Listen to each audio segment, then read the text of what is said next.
আজ রান্না করছি হাঁসের ডিমের ডালনা। 4টে হাঁসের ডিম আমি সেদ্ধ করে নিয়েছি।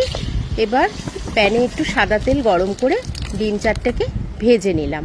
তারপরে একটু কড়াইতে বেশ খানিকটা তেল দিয়ে এতে যতটা আলু আমি দিয়েছি, মানে আমার প্রয়োজন মতো আলু, নুন আর হলুদ দিয়ে একটু ভেজে তুলে রাখছি। আলুগুলো ভাজা হয়ে গেলে তুলে নিয়ে ওই তেলেই দেব গোটা গরম মশলা ফোড়ন। গোটা গরম মশলার মধ্যে তেজপাতা, লবঙ্গ, ছোট এলাচ, বড় এলাচ দিয়ে আমি ভেজে নিচ্ছি। তারপরে সুন্দর গন্ধ ছাড়লে এতে দিলাম পেঁয়াজ কুচো।